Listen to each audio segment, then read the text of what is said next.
আজরাইল আল্লাহর কাছে কয়, আল্লাহ আপনি আমার একটু অনুমতি দেন, আমি আপনার পয়গম্বর ইদ্রিসের সঙ্গে একটু দোস্তি করুন। ঘটনার পিছনে আরো আছে, সুযোগ থাকলে সেখানেও হাত দেব। আল্লাহ কয়, যাও, অনুমতি দিলাম, আমার পয়গম্বর ইদ্রিসের সঙ্গে দোস্তি করবা, যাও করে আসো। তো পয়গম্বর ইদ্রিসের সামনে আইয়া সালাম দিছে। সালাম দেওয়ার পরে কয়, কে আপনি? কয়, আমার নাম মালাকুল মউত, আমার নাম আজরাইল। আসছেন কেন? আসছি আপনার সঙ্গে দোস্তি করার লাইগা, বন্ধুত্ব করার লাইগা। যদি দুনিয়াদার হইতো, দুনিয়াদারের কাছে যদি কোনো মালাকুল মউত পরিচয় দিত, তো সে বলতো, দেন দেন, হাত দেন, আপনার লাগে দোস্তি করতে পারলে রঙ্গ জোশা কুদ্দুস চাবুল্লা সবটিরে মাইরা বাংলাদেশের বড় লিডার আর নেতা আমি অমু। কথা কয় না? আজরাইল আয়না এর লেগে কাউরে গুম কইরা, কাউরে তুইছে 5 বছর আয়না ঘরে, কাউরে তুইছে ডাস্টবিনে, কাউরে তুইছে ম্যান হলে। কথা কয় না? আজরাইল আয়না এই অবস্থায় যদি আইতো, কপাল ভালো, আয় নাই। তো দেখেন মুমিনের সিফাত কি। মুমিন যে নশ্বর জগৎকে ভালোবাসে না, এর দলিল হলো আয়া কয়, আমার নাম মালাকুল মউত আজরাইল। আসছো কেন? আসছি তোমার সঙ্গে দোস্তি করব, বন্ধুত্ব করব। এবার পয়গম্বর ইদ্রিস কয়, পয়গম্বর ইদ্রিস যার তার সঙ্গে দোস্তি করে না। সুবহানাল্লাহ পকেটে রাখলেন। পয়গম্বর ইদ্রিস যার তার সাথে দোস্তি করে না। হ্যাঁ, তুমি আসছো, আল্লাহর অনুমতি নিয়ে আইছো। হ্যাঁ, আল্লাহ আমার অনুমতি দিছে। আল্লাহ যদি অনুমতি দেয় তাইলে আমি তোমার সাথে দোস্তি করতে পারি। শর্ত 3টা। শর্ত কয়টা? আরো জোরে কোন, ভালো করে বুঝে নেন। শর্ত কয়টা? কি শর্ত বলো? 1 নম্বর, আমাকে তুমি যদি মওতের স্বাদ বুঝাই দিতে পারো, তাইলে আমি তোমার সঙ্গে দোস্তি করব। তুমি তো মালাকুল মউত, তুমি তো আজরাইল, মানুষের রূহ কবজ করো। যদি আমার রূহটা বের করে আমাকে মরণের স্বাদ বুঝাইতে পারো, তোমার সঙ্গে দোস্তি করব। 2 নম্বর, আমাকে যদি জাহান্নামের আযাব কেমন দেখাইতে পারো। 3 নম্বর হলো জান্নাতের নাজ নেয়ামত আরাম আয়েশ কেমন যদি আমাকে একটু দেখাইতে পারো, তাইলে আমি তোমার সঙ্গে দোস্তি করব। বিপদে পইরা মালাকুল মউত আজরাইল চলে গেল, গিয়া কয়, আল্লাহ বিপদে পড়ে গেছি, তোমার পয়গম্বর এমন শর্ত জড়াই দিছে যেটা আমার পক্ষে মানা সম্ভব না। কি শর্ত দিল? 3টা শর্ত দিয়ে দিছে। আল্লাহ কয়, যাও, পয়গম্বর সঙ্গে দোস্তি করতে চেয়েছো, দুনিয়ার কোন বিষয় যেহেতু আমার কাছে আরজি করো না, যাও, তোমাকে আদেশ দিলাম, তুমি এটা মানো। তার রূহটা বের করবা, আমি আল্লাহ তোমাকে আদেশ দিলাম, আবার ঢুকাই দিবা। লম্বা ঘটনা। আয়া কয়, ও পয়গম্বর, আপনার এই 3টা শর্ত আমি মানতে রাজি আছি, রূহটা বের করো।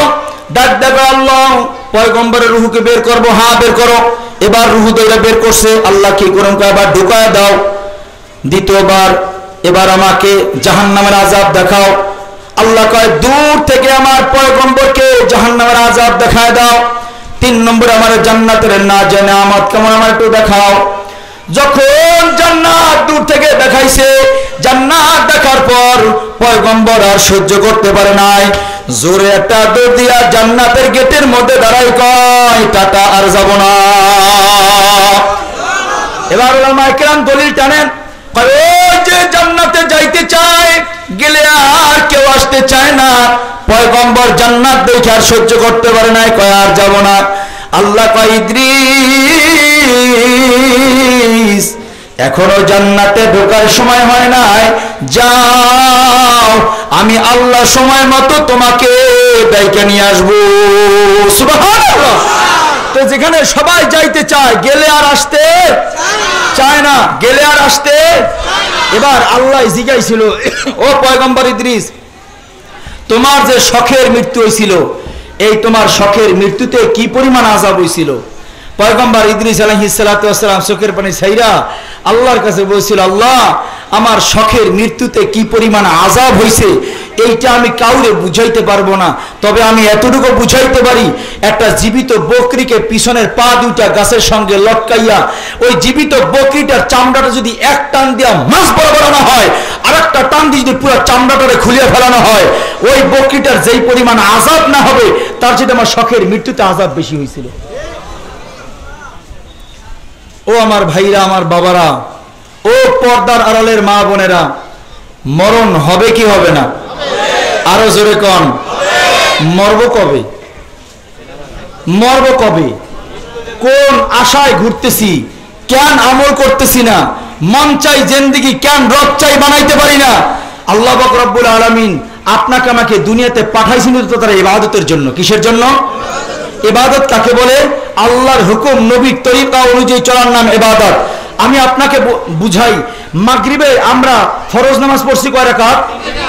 আচ্ছা, আসরে ফরজ নামাজ পড়ছি কয় রাকাত?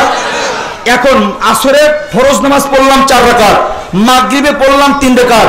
এখন মাগরিবের চাইতে আসরে 1 রাকাত ফরজিয়াতে নেকি আমলনামায় বেশি হইছে, কথা কয় না? এখন বেশি সওয়াবের আশায় কেউ যদি মাগরিবের নামাজও 4 রাকাত পড়তো, নামাজ কি হইতো? আরে জোরে কান, কেন নামাজ হবে না? নামাজ হবে না এই জন্য এটা আল্লাহর হুকুম নবীর তরিকা অনুযায়ী মাগরিবের নামাজটা হয় না। ও মুহতারাম হাজিরিন, আল্লাহর হুকুম নবীর তরিকা মাইনা যেই কাজ করব সেটাই ইবাদত হবে। আল্লাহর হুকুম নবীর তরিকা মাইনা যদি কোনো কাজ না হয় ওটা কোনোদিন ইবাদত হইতে পারে? আরো জোরে কোন। তাহলে বলেন, আমার কামাইতে, আমার খরচে, আমার মুআমালাতে, আমার মুআশারাতে, আমার রাজনৈতিক অঙ্গনে আল্লাহ পাকের হুকুম লাগবে কি লাগবে না? আরো জোরে কোন না। না, মনে যা চাই তাই করুন, মনে যা চাই তারই ভোট দেবো, মা কথা কয় না। এখন এই কথা কইলেই কইবে হুজুরে যে রাজনীতি বয়ান করে। বাবা, এটা রাজনীতির বয়ান না, এটাই ইমানের বয়ান। একটা ভোট কারো জান্নাতে যাওয়ার কারণ হবে, আবার একটা ভোট কারো জাহান্নামে যাওয়ার কারণ হবে। একটা ভোট তামসা না তো এটা। আল্লাহ আমাদের সবাইকে বুঝদান করেন। হে আল্লাহ পাকের বান্দারা,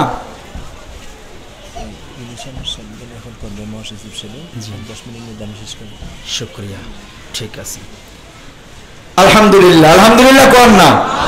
আমার ছেলে তাজ, আমার মাথার মুকুট, আমাদের ইসলামী আন্দোলন বাংলাদেশের সম্মানিত মহাসচিব আল্লামা হযরত মাওলানা অধ্যক্ষ হাফেজ ইউনুস আহমদ সাহেব হুজুর অল্প সময়ের মাঝি আমাদের মাঝে উপস্থিত হবেন। আল্লাহ পাক রব্বুল আলামিন হযরতের হায়াতে, আমলে, ইলমের মধ্যে বারাকা দান করেন, আমিন জোরে করেন। তাহলে দুনিয়া ক্ষণস্থায়ী, আখিরাত চিরস্থায়ী। মুমিন দুনিয়াকে জেলখানা বানাবে, মুমিন দুনিয়ারে কি বানাইবে? আরো জোরে কোন, আরো জোরে কোন। মনে যা চাই তাই করা যাবে না। মন এখন চাইতেছে, কিন্তু এইটার উপর আল্লাহর হুকুম আছে না নাই?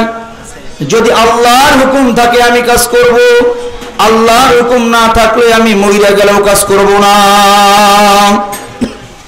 কারণ দুনিয়ার জমিনের মধ্যে আজকে রবরে আমরা বড় মানতে পারি না, রবরে আমরা বড় বানাইতে পারলাম না, দুনিয়ারে বড় বানাইলাম। আমার পকেট থেকে 5,000 টাকা পড়িয়া যায়, এতে কষ্ট লাগে। এক ওয়াক্ত নামাজ কাজা হয়ে গেলে কষ্ট লাগে না? হে জগতের মানুষ, দুনিয়ার জমিন থেকে বিদায় হওয়ার পর আপনার আমারে 4টা তাকবীর দিয়া দুনিয়া থেকে বিদায় করে অন্ধকার কবরের দিকে পাড়ি জমায় দেয়। কিন্তু একদিনও চিন্তা করলাম না, নামাজের জন্য আজান হয়, একামত হয়, জানাজার নামাজের জন্য আজানও নাই, একামতও নাই। কারণ কি? প্রশ্ন একদিনও মনের কাছে করি নাই, কেন লাগে না?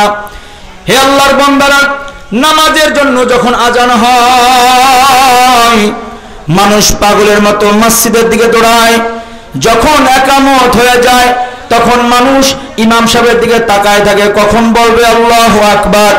একামত শেষ হয়ে গেল, মাঝখানে 5 সেকেন্ড বা 10 সেকেন্ড সময় মাত্র, ইমাম সাহেব বলবে আল্লাহু আকবার।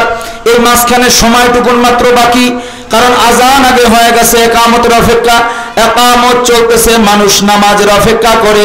হে জগতের মানুষ, আপনার আমার জন্মের পরে ডান কানে আজান, বাম কানে একামত হয়ে গেছে। এখন না জানি কোন দিন কোন মসজিদের ইমাম সাহেব আপনার আমার লাশ খান খাটিয়ার মধ্যে চড়াইয়া হাজার হাজার মুসল্লিদেরকে নিয়ে 4টা তাকবীর দিয়া বলবে, যাও এই দুনিয়ার মুখ আর কোনদিন দেখবা না। কবরে যাওয়ার পরে তাকায় দেখেন যে কবরের মধ্যে আমার মা নাই, বাবা নাই, ভাই নাই, বোন নাই, আত্মীয় নাই, স্বজন নাই। ওই কবরের মধ্যে আপন হবে একজন, যে কবরের মধ্যে দুনিয়ার কেউ আমার কবরে যাবে না। মা এত মহব্বত করে মা কবরে যাবে না, বাবা এত মহব্বত করে বাবাও কবরে যাবে না। ওই কবরে আমার আপন হবে কে? জোরে কন্যা কে? এই জন্য দুনিয়ার জমিনের মধ্যে আল্লাহরে বড় বানান, তাকায় দেখেন আমার আল্লাহ সব সময় আপনাকে আমাকে দাওয়াত দেয়, আল্লাহ বড়, আল্লাহ বড়, আল্লাহ বড়। হে আল্লাহর বান্দারা, চাকরি বড় না, ব্যবসা বড় না, দুনিয়া বড় না, ক্ষমতা